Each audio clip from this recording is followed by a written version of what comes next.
You played chess. I played Venom. Now it's my move.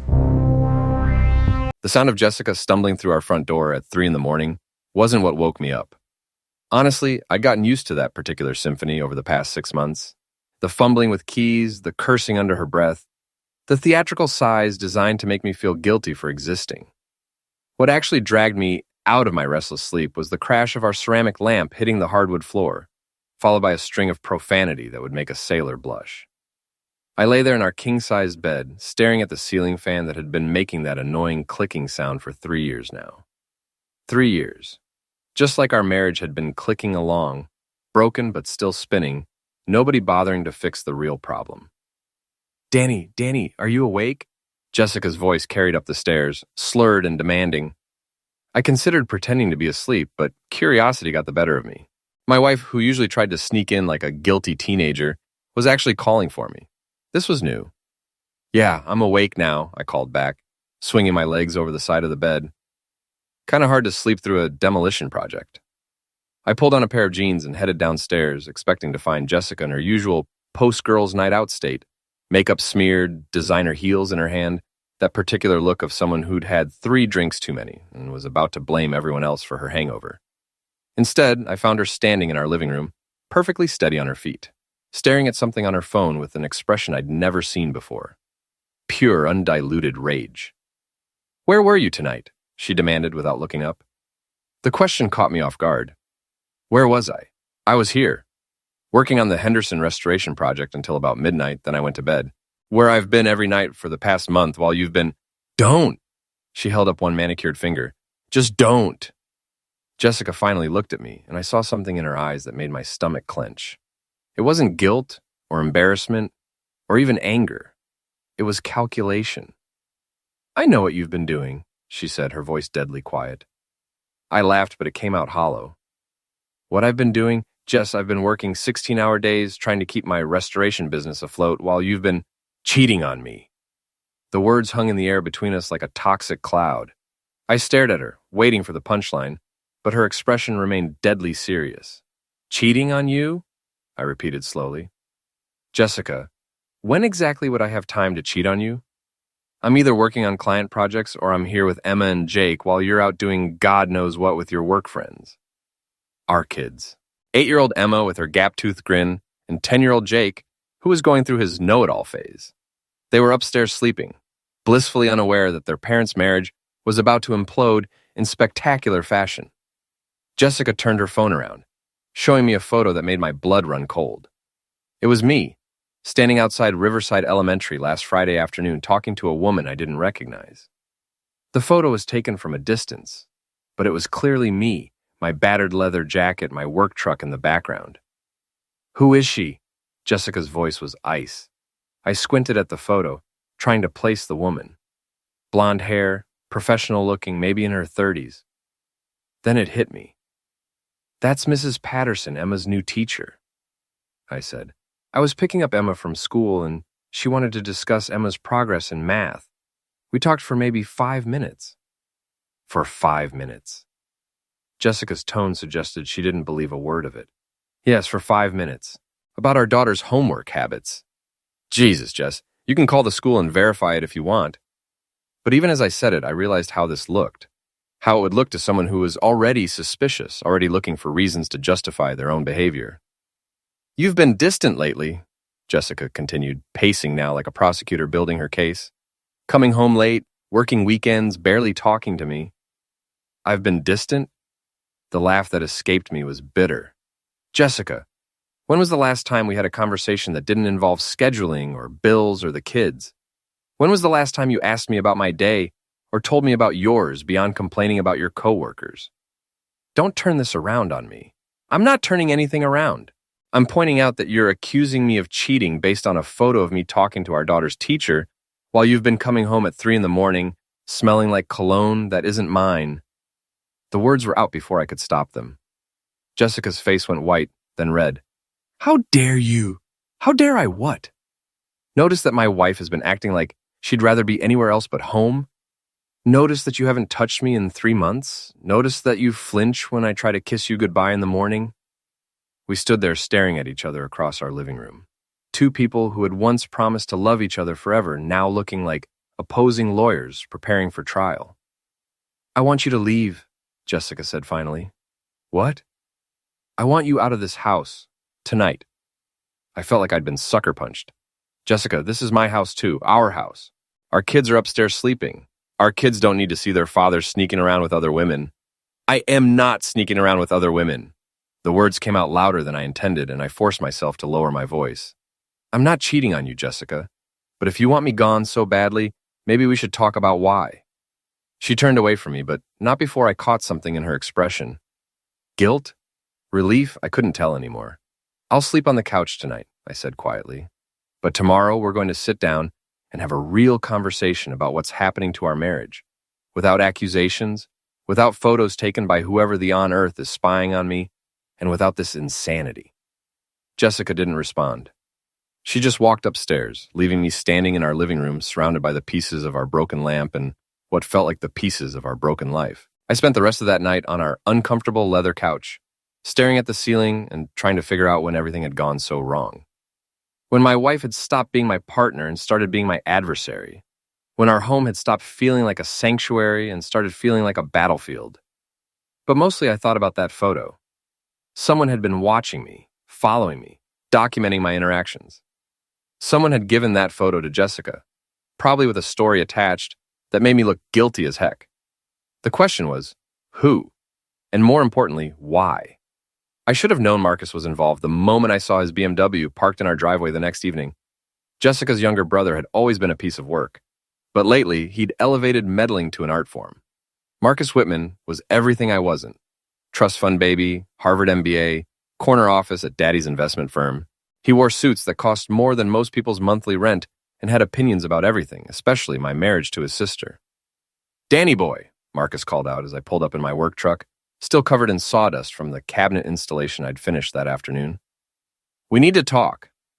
Emma and Jake were playing in the backyard, their laughter carrying over the fence. Normal kid sounds in what was rapidly becoming a very abnormal situation. "Marcus."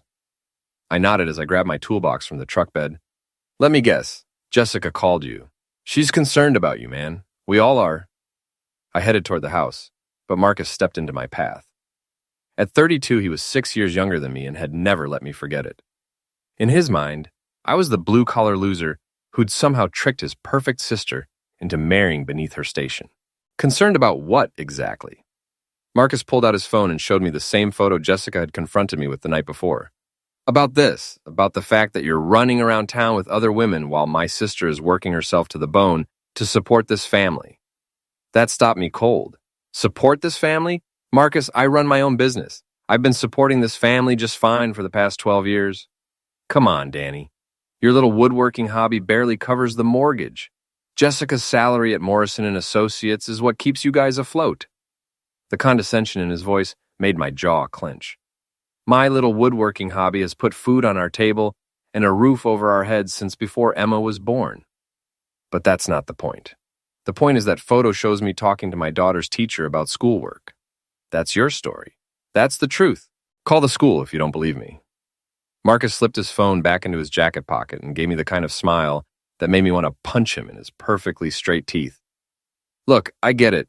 Marriage is hard. Kids are stressful. Maybe you're going through some kind of midlife crisis thing, but Jessica doesn't deserve this. Doesn't deserve what? A husband who works his A off and comes home every night? A husband who coaches Jake's Little League team and helps Emma with her science projects? What exactly doesn't she deserve? She doesn't deserve to be cheated on. The accusation hung between us like a challenge. I set my toolbox down carefully, mainly because I was afraid I might use it as a tool if I kept holding it. I am not cheating on your sister. Then explain the photo. I just did. But let me ask you something, Marcus. Where did this photo come from? Who took it? And why were they following me around with a camera? For just a second, something flickered across Marcus's face. Guilt? Satisfaction? It was gone too quickly for me to be sure. Does it matter? What matters is that you're caught red-handed. Red-handed doing what? Having a conversation with a teacher? Jesus, Marcus, if that's evidence of an affair, then every parent in America is cheating. It's not just the photo, Danny. It's everything. The way you've been acting lately. The late nights, the weekend work, the distance between you and Jessica. I stared at him, pieces of a puzzle starting to click into place. How would you know about the distance between me and Jessica? How would you know about my work schedule or my late nights? Marcus shrugged. Jessica talks to me. We're close. How close? The question came out sharper than I intended, and Marcus's expression shifted from smug to defensive. What's that supposed to mean? It means my wife has been coming home at all hours, making excuses, acting like she can't stand to be in the same room with me. And now her brother shows up with surveillance photos and intimate knowledge of our private life. So I'll ask again. How close are you and Jessica? You're sick, you know that? Marcus's voice rose. You're so guilty about your own cheating that you're trying to make this about Jessica, about me. That's twisted, even for you. For me? What the heck does that mean? It means I never thought you were good enough for my sister. I told her that 12 years ago, and I'm telling her that now. Jessica deserves better than some small-town carpenter who can't keep his hands off other women. That's when I lost it. Not physically, I had enough self-control left to keep my fists to myself. But verbally, I let him have it. You want to know what Jessica deserves, Marcus? She deserves a husband who doesn't have to find out about her problems from her manipulative little brother. She deserves a marriage where she talks to her spouse instead of running to her family every time things get complicated. And she sure as heck deserves better than whatever game you're playing here. I'm not playing any games. Bees. Someone followed me around with a camera, took that photo, and handed it to Jessica with a story about how I'm cheating. Someone who knows our schedules, our routines, our problems. Someone who has access to Jessica and a reason to want our marriage to fail. Marcus's face had gone pale, but his voice remained steady. You're paranoid, Danny, and you're deflecting. This isn't about me or anyone else.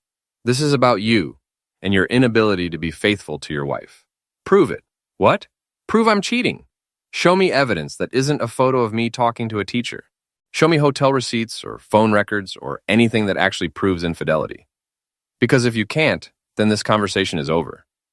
Marcus stared at me for a long moment, and I could practically see the wheels turning in his head. Finally, he smiled that same condescending smile. I don't need to prove anything, Danny. Jessica already knows what kind of man you are. The photo just confirmed it. He turned and walked toward his BMW, but paused with his hand on the door handle. Oh, and Danny, you might want to start looking for a new place to live. Jessica's already talked to a lawyer about filing for divorce and custody. The words hit me like a physical blow. Custody. He was talking about Emma and Jake, about taking my kids away from me, based on a lie. Marcus, my voice was deadly quiet. If you're behind this, if you're manipulating Jessica and trying to destroy my family for whatever sick reason, I will find out. And when I do, you're going to wish you'd minded your own business and stayed out of mine. He laughed as he got into his car. Threats now? That's real classy, Danny. I'm sure that'll look great in court. As he drove away, I stood in my driveway trying to process what had just happened. My brother-in-law had essentially declared war on my marriage, and my wife was apparently already 3 steps ahead in planning our divorce. But the thing that bothered me most wasn't the threats or the accusations or even the mention of custody battles. It was that flicker of guilt I'd seen in Marcus's eyes when I'd asked about the photo. Someone was playing games with my family. Someone with access, opportunity, and motive. And I was starting to have a pretty good idea who. The call came on Thursday morning while I was installing crown molding in the Hendersons' dining room. Tom Bradley's name flashed on my phone screen, and for a moment, I felt a surge of relief. Tom had been my best friend since high school, the best man at my wedding, godfather to Emma. If anyone would have my back during this insanity, it would be Tom. Danny, we need to talk. His voice was cold, professional. Not the warm tone I was used to hearing from my oldest friend. Tom, thank God you called. You're not going to believe the week I've been having. Jessica thinks I'm cheating. Her brother is acting like some kind of private investigator and... Danny, stop. The sharpness in his voice made me pause, hammer halfway to the nail. Stop what? Stop lying. I've seen the photo, man. We all have. All? What do you mean, all? Sarah, Mike, Jennifer, the whole group. Marcus showed us at Tuesday night poker. We know what you've been doing. I set my hammer down carefully and walked out onto the Hendersons' back patio, away from Mrs. Henderson, who was pretending not to eavesdrop from the kitchen. Tom, that photo shows me talking to Emma's teacher. That's it. There's nothing. Come on, Danny. You think we're stupid? You think we don't know what it looks like when a man is having an affair? The accusation from my best friend hit harder than anything Jessica or Marcus had said.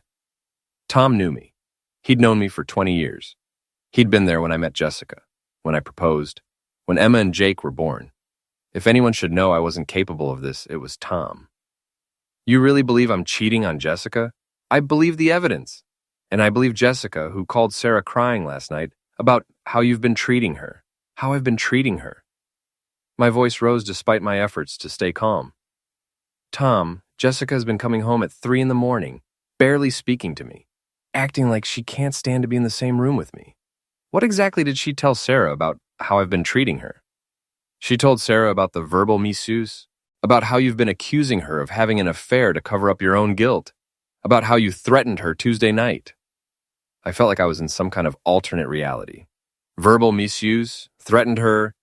Tom, you've known me for 20 years. When have you ever seen me raise my voice to Jessica, let alone threaten her? People change, Danny. Marriage changes people. Kids, stress, financial pressure, it all adds up. Financial pressure? My business is doing fine. Better than fine, actually. I just landed 3 new restoration contracts this month. That's not what Marcus says. And there it was. Marcus again, spreading poison, turning my friends against me with lies and half-truths.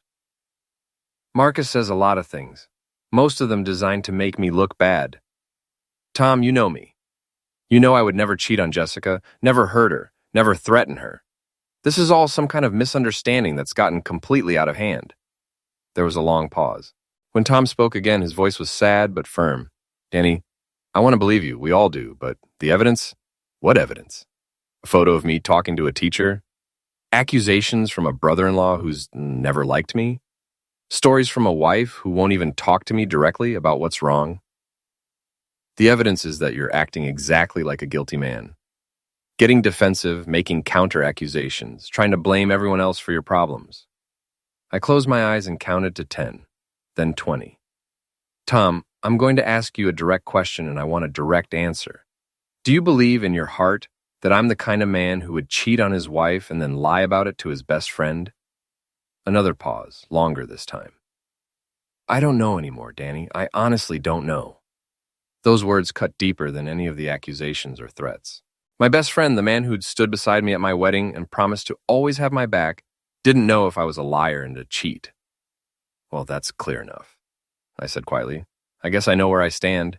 Danny, wait! I hung up and stood on the Hendersons' patio, staring at their perfectly manicured backyard and trying to figure out how my entire life had imploded in the span of 4 days. The worst part wasn't even the accusations. It was how quickly everyone had been willing to believe them. How easily my friends had been turned against me by a few whispered conversations and a single photograph.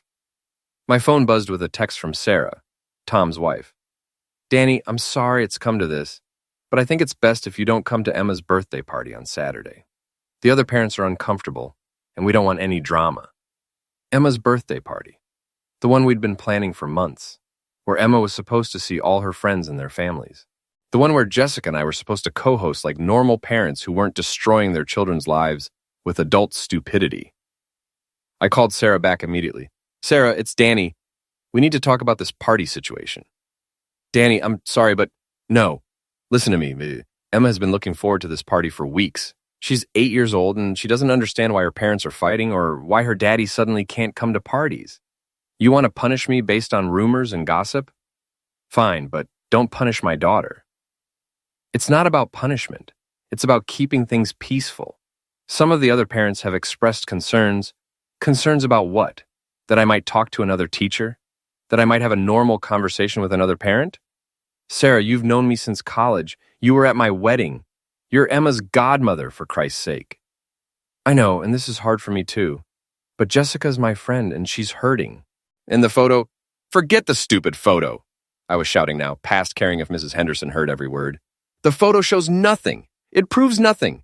And the fact that everyone is so willing to believe the worst about me, based on absolutely no evidence, tells me everything I need to know about what kind of friends I really have. Danny, please don't make this harder than it has to be. Harder than it has to be?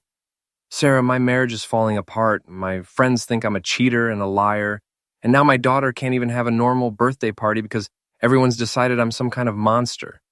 How exactly could this be harder? I'm sorry, she said quietly. I really am, but my decision is final. After she hung up, I sat on the Hendersons' patio steps and put my head in my hands. In 4 days, I'd lost my wife's trust, my best friend's support, and now my daughter's birthday party. But I'd gained something too, clarity. Someone had orchestrated this whole thing, turned my friends and family against me with surgical precision. Someone who knew exactly which buttons to push and which people to target. Someone who wanted to destroy my life and had the patience and connections to do it systematically. I thought about Marcus's guilty expression when I'd confronted him about the photo, about Jessica's sudden coldness and late-night absences, about how quickly my friends had turned against me, as if they'd been primed to believe the worst. This wasn't just about infidelity accusations or marital problems. This was about something bigger, something more deliberate. Someone wanted me gone, and they were willing to destroy my entire life to make it happen. The question was, why? And more importantly, what was I going to do about it? Friday night, I made a decision that would change everything. Instead of going home to another evening of cold silences and hostile glares, I drove to Murphy's Tavern, where I knew I'd find Tom, Mike, and the rest of our former friend group gathered for their weekly drinks. The conversation died the moment I walked through the door. 6 men I'd known for years, men I'd shared countless beers with, celebrated victories with, commiserated over losses with, all staring at me like I was a stranger who'd wandered into the wrong bar. Danny, Tom's voice was carefully neutral. Didn't expect to see you here. I bet you didn't. I pulled out a chair and sat down uninvited. We need to clear the air. Mike shifted uncomfortably. Look, man, maybe this isn't the best time. No, this is the perfect time, because apparently, you all have decided I'm a cheating scumbag based on a single photograph and some gossip from Marcus Whitman. And I think you owe me the courtesy of explaining why. The silence stretched out until Jennifer's husband Dave finally spoke up. Danny, we're not trying to gang up on you, but the evidence, what evidence? I pulled out my phone and called Riverside Elementary. Hi, this is Danny Morrison. I was wondering if you could verify that I spoke with Mrs. Patterson about my daughter Emma last Friday afternoon. Yes, I'll hold. The table watched as I waited, the speakerphone crackling with hold music. Mr. Morrison? Yes, Mrs. Patterson spoke with you for about 5 minutes regarding Emma's math homework. She noted the conversation in Emma's file. Is there a problem? No problem, thank you. I hung up and looked around the table. There's your evidence. 5 minutes about math homework, documented in my daughter's school file. Tom frowned. That doesn't prove anything. You could have been seeing her outside of school. I could have been seeing anyone outside of school, Tom. I could be having a torrid affair with the mailman for all the evidence you have. The point is, you're all willing to believe I'm cheating based on absolutely nothing. It's not nothing, Mike said quietly. Jessica's been talking to Sarah and she's really upset. She says you've been distant, working late, coming home angry. I've been working late because I have 3 major restoration projects running simultaneously. I've been distant because my wife acts like she can't stand to be around me. And yeah, I've been angry because my marriage is falling apart and I don't know why. Maybe it's falling apart because you're having an affair, Dave suggested. I stared at him. Dave, who I'd helped move into his first apartment. Dave, whose bachelor party I'd organized. Dave, who'd cried on my shoulder when his father died. You really believe that? Dave looked away. I don't know what to believe anymore. Well, let me help you out. I stood up and pulled out my wallet, tossing a 20 on the table. Believe this. I have never cheated on my wife. I've never lied to any of you about anything important. And I have never, in 20 years of friendship, given any of you reason to think I'm the kind of man who would betray his family. Then explain why Jessica thinks you are, Tom said. I can't explain what Jessica thinks because Jessica won't talk to me. She's too busy talking to her brother, who's been poisoning her against me since the day we got married. And apparently she's been talking to your wives, who've been poisoning you against me. Nobody's poisoning anyone, Mike protested. We're just concerned. Concerned about what? About me or about the gossip you're hearing? Because if you were actually concerned about me, you might have asked me what was going on instead of just deciding I was guilty. I looked around the table at these men I'd considered my closest friends, seeing them clearly for the first time. They weren't concerned about me or my marriage or my family. They were uncomfortable with the drama, eager to choose sides, and perfectly willing to believe the worst as long as it made their own lives simpler. You know what the funny thing is? I continued. I came here tonight hoping to salvage our friendships. I thought if I could just explain what was really happening, you'd give me the benefit of the doubt. But you've already made up your minds. Danny, that's not fair, Tom started. Fair? I laughed, but there was no humor in it. Tom, my 8-year-old daughter can't have a normal birthday party because you all have decided her father is a monster. My wife won't speak to me, my brother-in-law is spreading lies about me, and my best friends think I'm a liar and a cheat.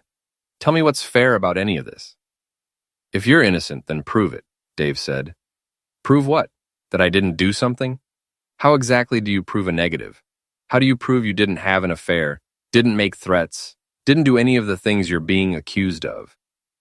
You could start by explaining why Jessica is so convinced you're cheating, Mike suggested. I could if I knew. But since Jessica won't talk to me, and since you all have apparently decided to get your information secondhand from gossiping wives and manipulative brothers-in-law, I guess we'll never know. I started to leave, then turned back. One more thing. When this all comes out, and it will come out, when you find out who's really behind this and why, remember this conversation. Remember how quick you were to believe the worst about someone you've known for 20 years. Remember how easy it was to throw away 2 decades of friendship based on gossip and a single photograph? Danny, wait, Tom called after me, but I was done waiting, done explaining, done defending, done trying to convince people who'd already made up their minds. As I walked out of Murphy's Tavern, I realized something important. I wasn't just losing my friends. I was learning who they really were. And maybe that was more valuable than keeping them. Outside in the parking lot, I sat in my truck for a long time, thinking about betrayal and loyalty and how quickly people could turn on you when it became inconvenient to stand by your side. But I also thought about something else. Revenge. Not the hot, impulsive kind that gets you arrested or divorced or worse. The cold, calculated kind that exposes the truth and makes people pay for their choices. Someone had started a war against my family. Someone had turned my wife against me, poisoned my friends, and was trying to take away my children. It was time to start fighting back. Saturday morning, I did something I'd never done in 12 years of marriage. I hired a private investigator. Rita Kowalski came highly recommended by my lawyer, a no-nonsense former cop with steel gray hair and eyes that missed nothing. We met at a diner on the outskirts of town, away from the gossip mill that had apparently been grinding my reputation to dust. So, Rita said, stirring sugar into her coffee, your wife thinks you're cheating, your friends have turned against you, and your brother-in-law is spreading photos and rumors. What do you think is really going on? I think someone is systematically destroying my marriage and my reputation. I just don't know who or why. Rita pulled out a notepad. Let's start with the who. Give me a list of everyone who has access to your schedule, your routines, your personal information. I thought about it. Jessica, obviously. Marcus, her brother. My business partner, Steve, but he's been in Florida for the past month dealing with his mother's estate. Jessica's parents, but they live in Arizona and barely talk to us. My friends, but they're getting their information secondhand. What about Jessica's coworkers? Anyone there who might have a grudge against you or an interest in breaking up your marriage? I barely know Jessica's coworkers. She keeps her work life and home life pretty separate. There's her boss, Patricia Morrison, but I've only met her a couple of times at company parties. She seems professional, maybe a little cold, but not vindictive. Rita made notes. Anyone else? Neighbors, ex-girlfriends, business competitors? I've been thinking about that. There's my ex-girlfriend from college, Linda, but that was 15 years ago, and she's happily married with kids in Seattle. My business doesn't really have competitors. I specialize in historical restorations, pretty niche market. As for neighbors, I paused. Actually, there is something weird there. What kind of weird? The Hendersons, where I'm working this week, mentioned that someone had been asking questions about me. Mrs. Henderson said a woman came by last month claiming to be doing a survey about local businesses, but she seemed more interested in my personal life than my work. Rita looked up from her notepad. What kind of questions? Whether I worked alone, what my schedule was like, whether I seemed happily married. Miss Henderson thought it was odd enough to mention it to me. Description of this woman: blonde, 30s, professional looking, drove a silver sedan, no license plate visible. Rita made more notes. That's interesting. Someone's been doing surveillance on you, gathering information about your routines and relationships. The question is who and why. I keep coming back to Marcus. He's never liked me. He has access to Jessica, and he was awfully quick to produce that photograph. But what's his motive? Just not liking you isn't enough to orchestrate something this elaborate. I'd been thinking about that too. Money, maybe? Jessica and I have been talking about updating our wills, making sure the kids are provided for. If we divorce, Jessica gets half of everything, including my business. If something happens to me after a messy divorce, she gets it all. And if something happens to Jessica, her brother inherits. Exactly. Marcus has always resented that Jessica married beneath her station, as he sees it. Maybe he figured if he could destroy our marriage, make me look like an unfit father, he could get Jessica back under the family's control. Rita nodded slowly. It's possible. But there's another angle we should consider. What if Jessica's having an affair, and this is all projection? Accuse you of cheating to cover up her own guilt. The thought had occurred to me, but I'd been pushing it away. Jessica's been distant, coming home late, but I just assumed it was work stress. She's been putting in long hours trying to make partner at her firm. Long hours with who? I don't know. She doesn't talk about work much anymore. Used to tell me about her cases, her colleagues, office politics, but lately it's just fine when I ask about her day. Rita finished her coffee and closed her notepad. Here's what I'm going to do. I'm going to run background checks on Marcus and Jessica's close associates. I'm going to look into Jessica's recent activities, credit card records, phone logs, social media, and I'm going to try to track down this mysterious blonde woman who's been asking questions about you. How long will that take? Give me a week. In the meantime, I want you to start documenting everything, every conversation, every accusation, every interaction with Marcus or your friends or anyone else involved in this situation. If this ends up in court, custody, divorce, whatever, you're going to need evidence. As I drove home from the diner, I felt something I hadn't felt in days. Hope. Not hope that my marriage could be saved. I was starting to think that ship had sailed. But hope that I could get to the truth and protect my kids from whatever was really going on. But first, I had to survive Emma's birthday party, which Jessica had decided would go on as scheduled despite the ban on my attendance. I was supposed to drop Emma off and leave, like some kind of deadbeat dad who couldn't be trusted around other families. When I got home, Emma was in her room getting ready, trying on the new dress we'd bought together the week before. She looked so excited, so innocent, completely unaware that her parents' marriage was imploding around her. "Daddy, do you like my dress?" she asked, twirling in front of her mirror. "You look beautiful, sweetheart, like a princess." "Are you coming to my party?"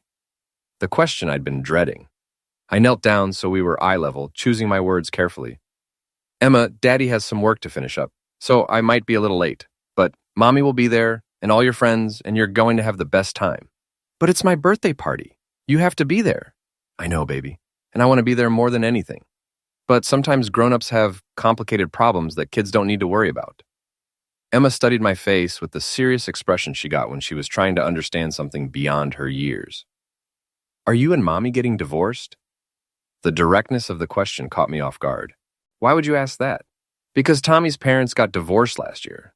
And first they stopped talking to each other, and then his dad moved out, and then they had lots of meetings with lawyers. And you and Mommy don't talk anymore, and you've been sleeping on the couch." 8 years old, and she'd already figured out what the adults were trying to hide. I pulled her into a hug, breathing in the scent of her strawberry shampoo. "Emma, I want you to know that whatever happens between Mommy and me, it's not your fault. And no matter what, I will always be your daddy, and I will always love you. That will never change, okay?" She nodded against my shoulder, but I could feel her tears soaking through my shirt. "I just want things to be normal again," she whispered. "I know, baby. I want that too." But as I held my daughter and listened to Jessica getting ready in our bedroom, I knew that normal was probably gone forever. The best I could hope for now was the truth. And maybe if I was lucky, a little bit of justice. Rita called me on Tuesday with news that changed everything. "We need to meet," she said. "I found something big." This time we met at her office, a small space above an insurance agency downtown. Rita had 3 computer monitors running and a wall covered with photos, documents, and what looked like a conspiracy theorist's dream board. "Sit down," she said. "This is going to be a lot to process." She handed me a thick folder. "Let's start with Marcus.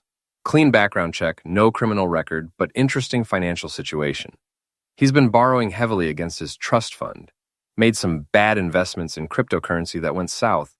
He's in debt up to his eyeballs, and his father recently put him on a strict allowance. So he needs money, desperately. But here's where it gets interesting."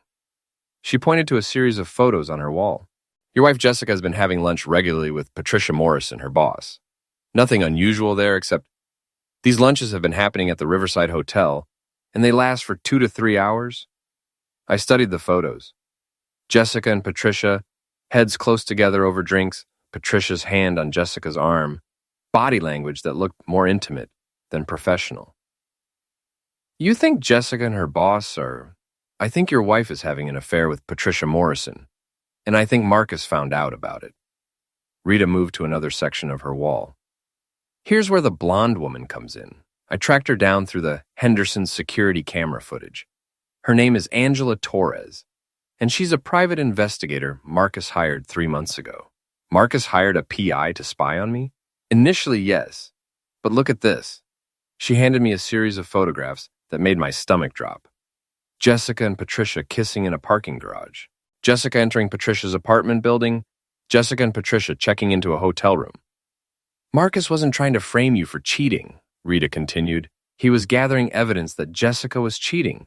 But then he realized something. If Jessica's affair came to light, she'd lose her job, her reputation, maybe even custody of the kids. She'd be financially ruined and socially destroyed." I stared at the photos, trying to process what I was seeing. So he decided to flip the script, make me look like the cheater instead. Exactly. He already had surveillance photos of you from Angela's investigation. All he had to do was take one innocent photo, you talking to Emma's teacher, and present it as evidence of an affair. Meanwhile, Jessica's real affair stays hidden, and Marcus gets to play the protective brother. But why? What does Marcus gain from protecting Jessica's secret? Rita smiled grimly. Leverage. As long as Jessica's affair stays secret, she's dependent on Marcus to keep it that way. And dependent people make bad financial decisions. She showed me bank records. Jessica has been transferring money to Marcus regularly for the past 2 months. Small amounts at first, but increasing. Last week, she transferred $15,000 to cover his gambling debts. The pieces fell into place with sickening clarity. Marcus hadn't been trying to destroy my marriage to get Jessica's inheritance. He'd been blackmailing his own sister to cover his financial problems. There's more, Rita said. Patricia Morrison is married, has been for 20 years with 3 kids. If this affair comes out, she loses everything too. Her job, her marriage, her family. So she's been paying Marcus as well. How much? $20,000 so far, with promises of more. Marcus has been playing both sides, collecting hush money while publicly playing the concerned brother protecting his sister from her cheating husband. I sat back in my chair, overwhelmed. So Jessica really believes I'm cheating? I think Jessica is so consumed with guilt over her own affair that she's convinced herself you must be cheating too. It's psychological projection. Plus, Marcus has been feeding her paranoid thoughts, showing her that photo, suggesting that you're acting suspicious. And my friends? Your friends are getting their information from their wives, who are getting it from Jessica and Marcus. It's like a game of telephone, except everyone involved has a reason to believe the worst. I looked at the photos again, at my wife kissing another woman, at the evidence of betrayal and manipulation and lies that had been swirling around my family for months. What do I do with this? Rita leaned back in her chair. That depends on what you want. Do you want to save your marriage, expose the truth, get revenge, or just get out clean? I want my kids to be safe and happy. Everything else is secondary. Then here's my advice. Use this information strategically. Don't go in tools blazing. Don't confront everyone at once. Plan your moves carefully, and always keep your children's best interests in mind. She handed me copies of everything. But Danny, whatever you decide to do it soon. Marcus is getting desperate for money, and desperate people make dangerous choices. This situation is going to explode one way or another. Better that you control the explosion than let it happen to you. As I drove home with the evidence folder on my passenger seat, I thought about Jessica and how long she'd been living this double life. I thought about Marcus and his willingness to destroy his own sister's marriage for money. I thought about my friends and how quickly they'd turned against me based on lies and gossip. But mostly I thought about Emma and Jake and how their lives were about to change forever. And the question was, how much control did I have over what that change would look like? By the time I pulled into my driveway, I'd made my decision. It was time to stop being the victim in this story and start being the author. Marcus wanted to play games. Jessica wanted to live a lie. My friends wanted to believe gossip over truth. Fine. But they were about to learn that I could play games too. And I played to win. I waited until Thursday evening to make my first move. Jessica was working late again. Or at least that's what she'd told me. According to Rita's surveillance, she was actually at Patricia's apartment, probably planning their next romantic getaway while simultaneously plotting my destruction. Marcus was at his usual poker game at the country club, losing money he didn't have, and probably bragging about how he was protecting his sister from her cheating husband. Perfect timing. I called Jessica's parents in Arizona. Danny? Jessica's mother, Carol, sounded surprised, but pleased to hear from me. How are you, dear? We've been worried about you and Jessica. That's actually why I'm calling, Carol. I think there's been some miscommunication, and I wanted to clear the air before things get out of hand. Miscommunication about what? I took a deep breath. This was the tricky part, telling enough truth to be believable without revealing everything I knew. I think Marcus has been stirring up trouble between Jessica and me. He's been showing people a photo of me talking to Emma's teacher and suggesting that I'm having an affair. It's causing problems in our marriage and with our friends. There was a long pause. Marcus showed us that photo, Danny. He said he was concerned about Jessica. I'm sure he did. But Carol, that photo shows me having a 5-minute conversation about Emma's math homework. The school has it documented in Emma's file. Marcus is either deliberately misrepresenting what he knows, or someone is feeding him false information. Another pause. Why would Marcus do that? I don't know, but I'm hoping you and Robert might be able to talk to him, find out what's really going on.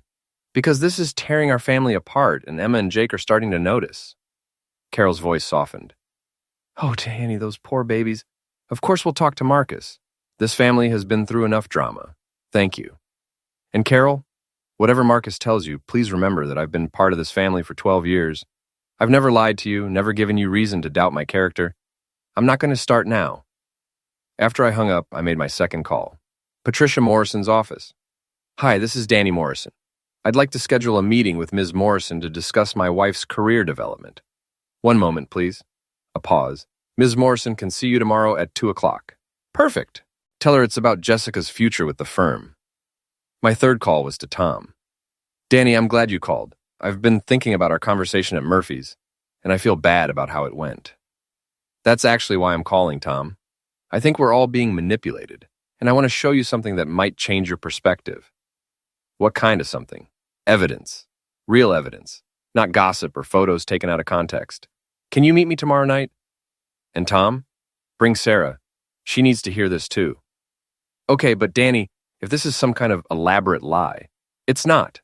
Trust me, after tomorrow, you're going to see this whole situation very differently. My final call was to Marcus himself. Danny? He sounded surprised. What do you want? I want to meet with you, Marcus. Man to man. I think it's time we cleared the air. There's nothing to clear. You're cheating on my sister and everyone knows it. Everyone thinks they know it. But what if I told you I have evidence that changes everything? Evidence about who's really betraying whom in this family. A pause. What kind of evidence? The kind that could destroy reputations and end careers. The kind that could send someone to prison for blackmail and extortion. I don't know what you're talking about. Sure you do, Marcus. The question is, do you want to discuss this privately? Or should I take what I know to the police and let them sort it out? Another pause, longer this time. Where do you want to meet? Riverside Park, tomorrow at noon. Come alone. And Marcus, bring your checkbook. You're going to need it. After I hung up, I sat in my kitchen and reviewed my strategy. 4 conversations, 4 different approaches, all designed to put my enemies off balance and force them into making mistakes. Jessica's parents would confront Marcus, putting pressure on him from the family side. Patricia would spend the night wondering what I knew and how much trouble she was in. Tom would start questioning the narrative he'd been fed, and Marcus would be panicking about what evidence I had and how I planned to use it. By tomorrow evening, everyone would be scrambling to protect themselves, and in their panic, they'd reveal more than they intended. But the real masterstroke was still to come. Because while everyone was focused on damage control, I was going to be implementing the final phase of my plan. The phase that would give me everything I needed to protect my children and destroy everyone who had tried to destroy me. I looked at the photos Rita had given me, at the evidence of betrayal and manipulation that had been hidden from me for months. Jessica and Patricia lost in their affair. Marcus collecting tainted money from his own sister. My friends eager to believe the worst about me based on lies and gossip. They had all made their choices. Now it was time for them to live with the consequences. Tomorrow was going to be a very interesting day. Friday at noon, I sat on a bench in Riverside Park watching Marcus pace nervously by the duck pond. He'd arrived 10 minutes early, which told me he was more worried than he wanted to admit. "Danny." He nodded as he approached, trying to project confidence but failing. "You said you had evidence about something?" I opened the folder Rita had given me and handed him the first photo.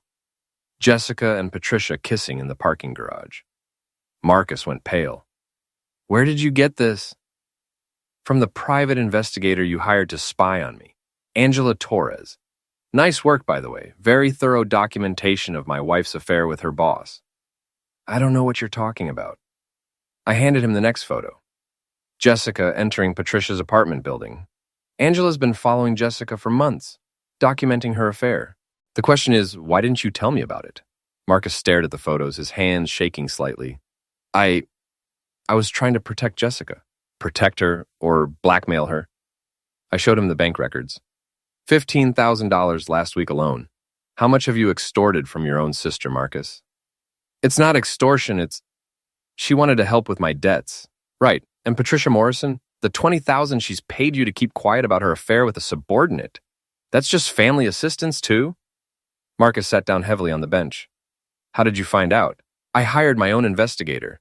Turns out when you're innocent of the crimes you're accused of, you can afford to let the professionals dig for the truth. I leaned forward. Here's what's going to happen, Marcus. You're going to call Jessica's parents and tell them you made a mistake about that photo. You're going to call my friends and admit you've been spreading lies about me. And you're going to return every penny you've extorted from Jessica and Patricia. And if I don't, then I take this evidence to the police, to Jessica's firm, to Patricia's husband, and to anyone else who might be interested in a blackmail scheme. How do you think that plays out for you? Marcus was quiet for a long time, staring at the ducks on the pond. You don't understand. I'm in deep with some very bad people. If I don't pay them back, that's not my problem. You made your choices, Marcus. Now you get to live with them. What about Jessica? This will destroy her career, her marriage to Patricia's husband, everything. Jessica made her choices too. But unlike you, she's family, and she's the mother of my children. So I'm willing to be reasonable. I handed him a legal document. Divorce papers, no fault, 50-50 custody, fair division of assets. Jessica signs these, keeps her affair quiet until the divorce is final, and I don't expose her relationship with Patricia until she's had time to find a new job. And Patricia? Patricia's problem is with her own husband and her own conscience, but as long as she doesn't interfere with my divorce or my custody arrangements, her secret stays safe. Marcus read through the papers. This is actually pretty generous. I told you, I'm reasonable. When people aren't trying to destroy my life based on lies. He looked up at me. What about us? What about the family? There is no us, Marcus. After what you've done, you and I are finished. But I won't stand in the way of your relationship with Emma and Jake, as long as you never lie to them or about them. I stood up to leave, then turned back. Oh, and Marcus, if you ever try to manipulate my family again, if you ever spread lies about me or interfere with my relationship with my children, I will destroy you, completely and permanently. Are we clear? He nodded, looking older than his 32 years. Good. You have 48 hours to clean up the mess you've made. Don't waste them. That evening, I met with Tom and Sarah at their house. I showed them the same evidence I'd shown Marcus, watched their faces change as they realized how thoroughly they'd been manipulated. Jesus, Danny, Tom said quietly. I'm so sorry. We should have known you'd never... You should have asked me directly instead of believing gossip. But what's done is done, Sarah was crying. Emma's birthday party. We banned you from your own daughter's party based on lies. Yes, you did, and that hurt more than anything else you could have done to me. How do we fix this? Tom asked. You don't. Some things can't be fixed, only learned from.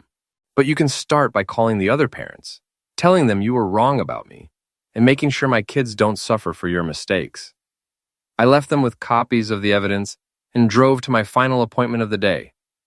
Patricia Morrison's office was on the 15th floor of downtown's newest building, all glass and steel and corporate ambition.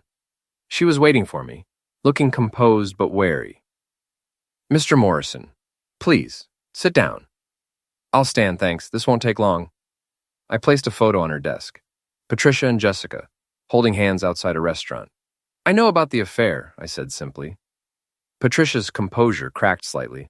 I don't know what you think you know. I know everything. The hotel rooms, the apartment visits, the money you've been paying Marcus to keep quiet. I know you're married with 3 kids, and I know your firm has strict policies about relationships between supervisors and subordinates. She sat back in her chair. What do you want? I want you to leave my family alone. No more involving Jessica in schemes to make me look bad. No more late-night strategy sessions about how to destroy my reputation.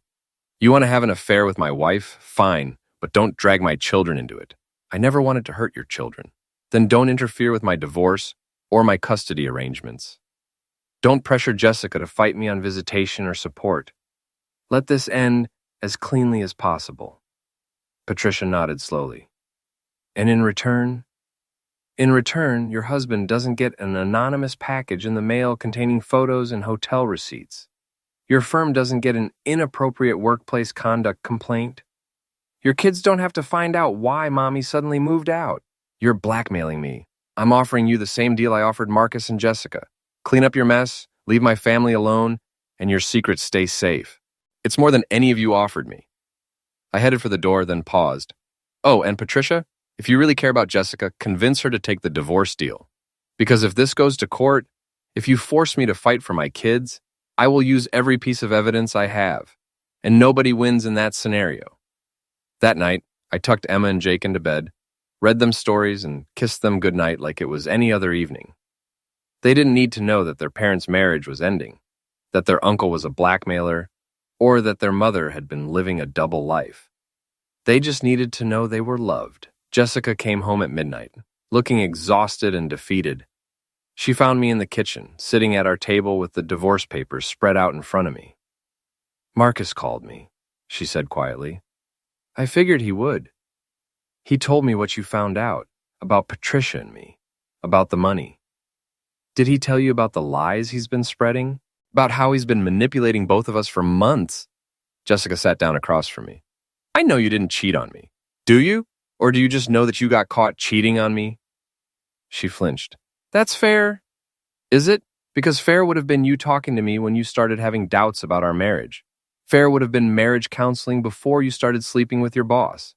Fair would have been honesty instead of lies and manipulation and letting your brother destroy my reputation to cover up your affair. I know, I'm sorry. Sorry doesn't fix this, Jessica. Sorry doesn't give me back my friends or my reputation or the 3 months of heck you put me through. She looked at the divorce papers. 50-50 custody. I told you I was reasonable. I'm not trying to take the kids away from you. I just want to protect them from any more drama. What about Patricia? What about her? You're both adults who made adult choices. Deal with the consequences like adults. Jessica signed the papers without reading them, her signature shaky but decisive. For what it's worth, she said, I did love you. I still do, in a way. I know, but love isn't enough when there's no trust, no honesty, no respect. We both deserve better than what this marriage became. After she went upstairs, I sat alone in my kitchen, thinking about betrayal and revenge and the price of justice. I'd won in every way that mattered. My reputation would be restored, my relationship with my children was protected, and everyone who had tried to destroy me was facing the consequences of their choices. But victory felt hollow when it came at the cost of everything you'd once believed in. Still, as I looked at the signed divorce papers and thought about the future I was building for Emma and Jake, I knew I'd made the right choices. Sometimes the only way to save what matters most is to let everything else burn.